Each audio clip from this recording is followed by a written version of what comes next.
First story is titled, Am I the a-hole for refusing to raise my brother-in-law's kids?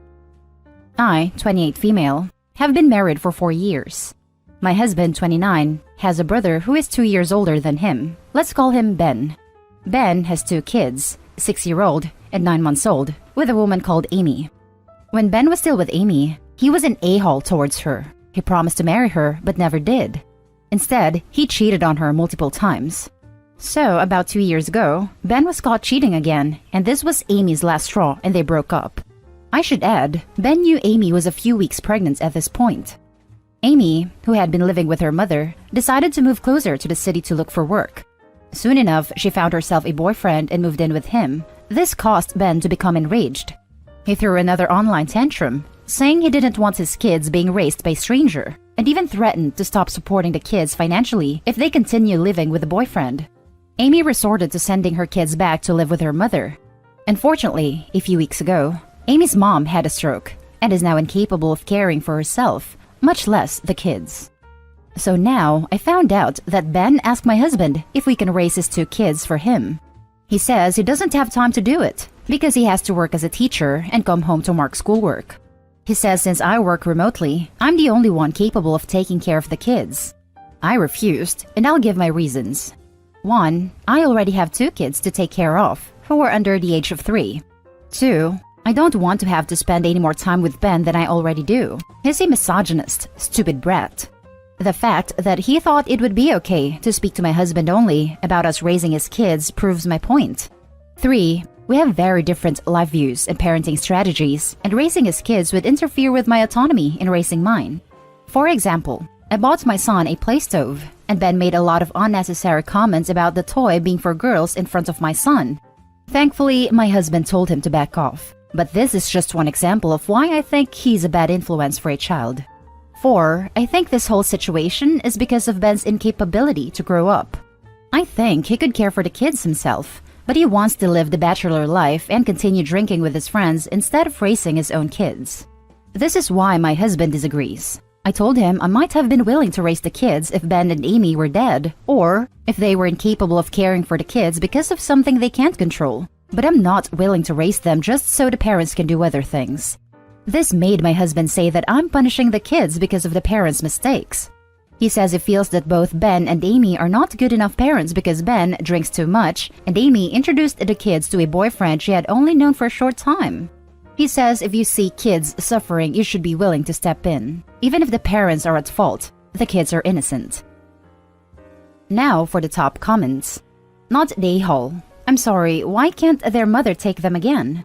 Because he threatened to stop financially supporting them? So, she sent them away. What? She'd rather live with her boyfriend than her kids? She can't find her job in her hometown, and she says she can't afford to rent on her own where she works. Not the a-hole. That's a huge life shift for your entire household, including your children. Amy should be looking into a legal custody arrangement so she can get child support and have her kids back. Both parents are the a-holes here and have chosen their preferred lifestyle over the living human beings they created. Not the a-hole. Tell your husband he's delusional if he thinks you will step into this fire pit of being a free nanny and babysitter for his brother. You'd have 4 children under the age of 6 under your 24/7 care, with their father's looming presence judging you from the background. The only way I think this would be in any way possible would be if Ben and Amy signed away their parental rights and you'd have no contact with them. Because otherwise, Ben would be lording over you about the kids nonstop. You know, like he'd be calling the shots while you do all the work. Now for the next story. Am I the a-hole for losing it when my husband called CPS on my sister? My female 33, sister, female 28, is a single mother with 2 kids aged 7 and 4. Ever since her ex left, I did everything I could to help out with the kids, like watching them a few times a week while she works, and coming over to her house to help her to get things done, like fixing stuff and cleaning.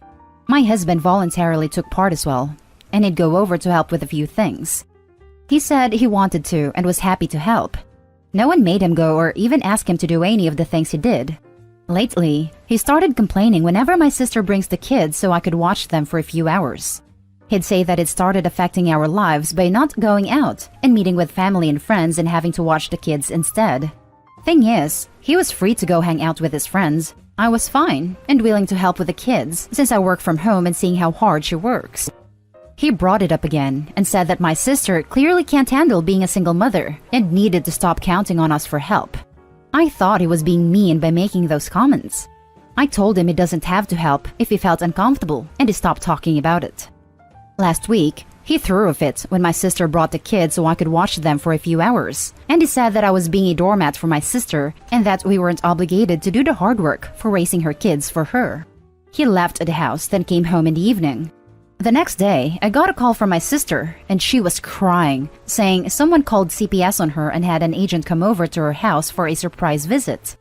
First, she said it might have been her in-laws, but later my husband told me he anonymously called CPS on her because he thought that this would be a wake-up call for her to stop counting on us for help and step up as a mother. I was absolutely livid. I lost it and yelled at him. He argued that my sister shouldn't be freaking out as long as she had nothing to worry about. But this was huge. The amount of stress she and the kids must have felt, I can't imagine. I have a bad history with CPS when I was young. He did something awful just because he thought she wasn't good enough and needed some type of warning to get her life together. I yelled at him because no matter how he thought it wasn't a big deal, calling CPS is huge and just wrong. I was so angry with him I couldn't even talk to my sister after what he did.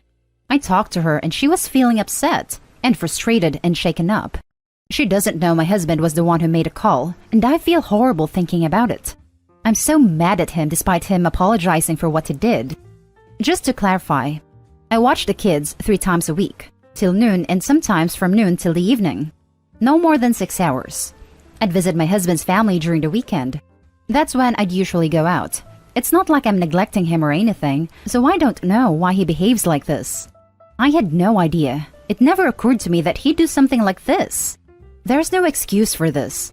It's just so awful and unacceptable. Now for the top comments. Not the a-hole. CPS is not there to waste resources that could have been used on families that actually need the help because he is immature. Your husband needs to get his head out from his behind. Can OP report her husband to CPS for making false/malicious reports? Yes, as he obviously needs some kind of warning to not be a douche. Maybe a visit from the police for filing a false charge would make him step up and be a responsible man by minding his own business. Not the a-hole. It is actually insane that he called CPS because your sister gets you to babysit sometimes. What a horrible experience for your sister, and what a waste of CPS limited resources. The next story is titled, Am I the a-hole for saying I miss it being just me and my dad? My mom died when I, 16 female, was 6. My dad remarried when I was 11. He fell in love hard and fast with his wife and they got married 6 months later. She had 3 kids ages 6, 7, and 9 at the time. It was a lot for me. Everything is so much more. Things are louder and busier and there are so many more people, and I was never excited like they were. But I never wanted to say anything, so I kept my mouth shut and let things happen for my dad, who was so happy. On the inside, I was hurt though. I was hurt that my dad seemed to be so eager to leave everything behind when he got remarried. We no longer did pizza after school on Friday. We no longer watched something together on Sundays before bed. Everything had to include everyone, and when I would ask to do something just with my dad, he would say no and looked confused. One time, my dad asked why I was so eager to do stuff with him, but never cared about family time, and I said because I missed him. He said I never lost him. Then, back in October last year, they put us all into family therapy, because for one of my classes, we had to design something in computer class. I was given a family tree, did the family tree of my dad, mom, and me, and then grandparents, etc. My teacher showed my dad at the PD conference because of how good it was, and he and his wife freaked out about the steps not being included, and so family therapy happened. First therapist was a dud. Second one didn't make anyone feel comfortable, and then when we were supposed to start with a current therapist, COVID hit, and we couldn't do them from home, so we started in July or August. Can't remember when exactly now. Then she was good, and so I opened up. But I don't think they handled it well. 4 sessions in, I was asked why I was distant. I admitted I found it hard. I felt like everyone else was so happy, and I didn't want to rock the boat. But it was too much for me, and I missed when it was just me and my dad, because that's when it was most comfortable for me. She asked what I missed about it. I said it was the time I got with my dad, the fact it always felt like home, and it has felt less like home since more people joined the family, and I have felt bad about it. But it was a lot going from 3 to 2 for so many years, and then we went up to 6 overnight, and it was all so fast. They were so eager and started calling me their sister and daughter right away, but I didn't feel that way, and then my dad stopped doing our stuff together, and I felt like I lost him. My dad said he was hurt I wasn't happier for him, and that I didn't give it more of a chance before rejecting them. My stepmom was hurt that after 5 years I hadn't warmed up to her and her kids enough to feel like they were part of my home. The therapist said how I felt was valid, and asked why they felt like what I said was bad. And we have been going around in circles since. Am I the a-hole? I feel like I should have stayed quiet because now they're just mad at me. Now for the top comments. Oh honey, you know you are not the a-hole, but big hugs here. Exactly. I personally think it's really important that AITA is a safe space for children and young adults to come and ask things that might be obvious when you are older. It is very clear that there are a lot of minors here who don't have a very good home life, and if we can give them just a shred of validation, then that is good. I am very proud of Opie for being so good at voicing her feelings without projecting it all into dislike or hate towards her dad or steps. It is not okay for a father to disregard her child like this. Even if he is a good father to all his children, then he has to recognize that different children have different needs. Her step-siblings were already 3, so 4 doesn't seem so much different, but Opie never had siblings before. Siblings can be hard work, exactly because of this. It takes a whole bunch of compromise that you learn gradually. It isn't just something you transition effortlessly into. I just wanted to add that if your dad and stepmother are behaving differently towards you after your therapy sessions, this should be brought to the therapist's attention immediately. I'm a shrink. Fallout from joint sessions can and does happen. This seriously destroys safety and undermines the treatment. It's fine for them to be angry. It's not okay for them to act on it. Doing so is a form of punishment applied to suppress your healthy expressions of your feelings. And I know this sounds backwards and strange, but sometimes, and I say sometimes, parents who start crying in response to their kid being honest about their experiences also are acting on anger. And 10 times out of 10 kids stop talking. The tears are a way of shutting their kids up. I think it would be helpful if you also ask the family therapist about a referral for you to individual therapy. Might help to save your own space to get support. Not the a-hole. Now for the last story. Am I the a-hole for leaving the call when my brother announced that his girlfriend is pregnant? My brother and I do not get on. When we were younger, he'd go out of his way to make my life a living hell. To my parents' credit, they did tell him off for it when they caught him, but they both worked long hours and didn't have energy to deal with our arguments. This continued into adulthood. He was salty that he failed his college course the first time around. There was a bad argument in our family a while ago, and I kid you not, it all started because I refused to decorate my brother's living room. I won't go into too much detail, but he wanted a pretty hefty discount. I said no, and he threw a tantrum. You really need to meet my brother to understand just how bad he is. But hopefully this post will do it some justice. Instead of being a grown-up and talking to me, he decided to hook up with my toxic ex-girlfriend and the mother of my child. Due to the rules here, I can't go into a lot of detail about what she was like, but she was not a nice person. She never really bonded with our son when he was born, and I was left to do everything by myself. She eventually walked out on us and refused to have any contact with our son. She'll post on Facebook now and then about her beautiful baby boy to get sympathy votes, but that's about it.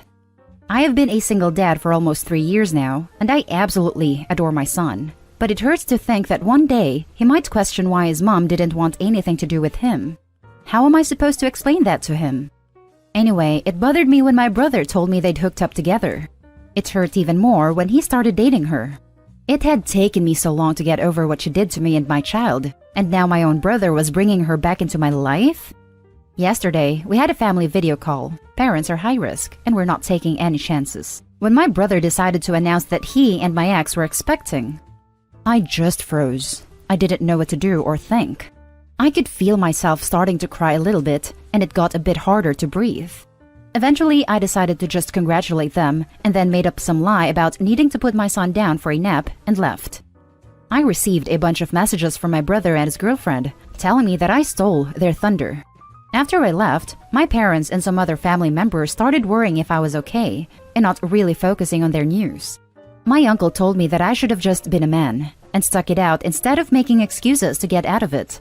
After all, it was expected that our kids would be raised around each other.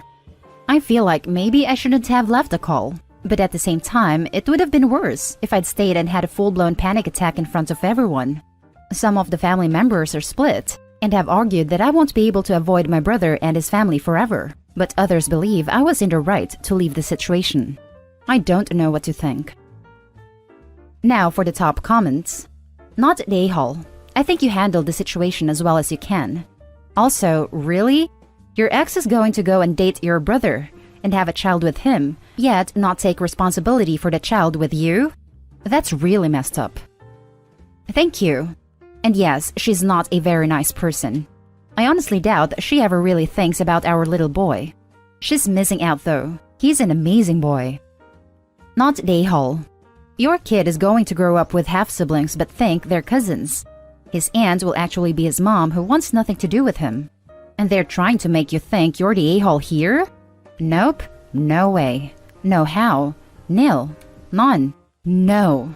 You are totally in the right here, and you need to protect your kid from that toxic mess of your family. Honestly, the way you worded it made me realize even more just how messed up the situation is. My son is going to think his mom is his aunt. This is a mess. Thank you though. I feel harsh saying it, but it might be healthier for your son to not have any contact with his egg donor, uncle, or half-sibling/cousin. Once he's old enough to understand how messed up the situation is, which will happen, he's going to have a lot of emotions about it. If he has an entire childhood of spending time with his cousin and aunt, only to learn that she was the mother who abandoned him, but she somehow loves her other child enough to be a mom to them, that's going to mess him up for years. It's going to hurt no matter what, but you have the chance to shield him from an entire childhood of very painful lies. You're definitely not the a-hole, and anyone who thinks you should be okay with this kind of betrayal against your son is a person you don't need to waste any consideration on. Also, reiterating what many have said before, your son is entitled to child support. It's your job to make sure he gets it. Edit. I just wanted to say thank you first of all for all the support. I fell asleep last night and woke up to so many kind and supportive comments. A lot of people have been asking how my parents feel about this. They aren't happy, but they don't have the energy to deal with all the hassle my brother would cause. They actually cut him off for a while when he started dating my ex, but he phoned them constantly and again can't go into much detail, but he said he'd do something not so good. They keep him at arm's length, but I have told them not to cut contact because of me. If they want to cut contact on their own accord, then that's fine, but I do not want to be the reason that they have to deal with his tantrums. The rest of the family, for the most part, weren't happy about it, but accepted it, or pretended to, when they started getting a bit more serious. My uncle, who told me to be a man, thought it was funny. That's just the kind of person he is. I think as hard as it might be, I am going to cut off contact with my brother and ex. As a lot of people pointed out, not for my sake, but for the sake of my son. I don't want to put him through all that. Sorry I can't reply to all your comments, but I've been trying to read them all. Thanks again, Reddit. And that's the end of this video, folks. As always, leave a comment and hit like and subscribe. And if you want more of this content, turn your notification on to get updated on the latest videos. And I'll catch you in the next one. Stay safe.